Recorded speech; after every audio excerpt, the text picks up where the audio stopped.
Hi guys, welcome to SME Madina catering. ఈరోజు catering ఒకటి చేసాం, అవుట్డోర్ క్యాటరింగ్. ఖమ్మం నుంచి దాదాపు ఒక 70 కిలోమీటర్ల దూరంలో అయితే ఉంది వెళ్ళాల్సిన లొకేషన్. మార్నింగ్ 4 AM అందరం కలుసుకొని స్టార్ట్ అయిపోయామండి.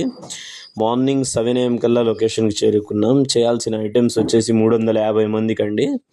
పలావ్ రైస్, దాల్చా, గోంగూర, పెరుగు చట్నీ, అలాగే 25 kgs ఆఫ్ చికెన్ అండి. చికెన్ అయితే క్వాంటిటీ చాలా తక్కువ, అందుకని చికెన్ కొంచెం గ్రేవీ టైప్లో లూజ్గా చేసామండి.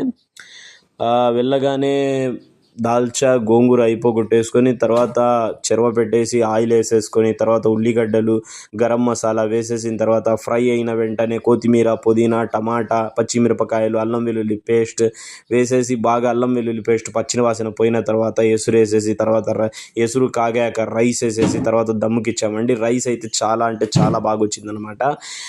చికెన్ క్వాంటిటీ తక్కువ ఉండడం వల్ల చికెన్ మాత్రం కొంచెం నీళ్ళలాగా కొంచెం గ్రేవీగా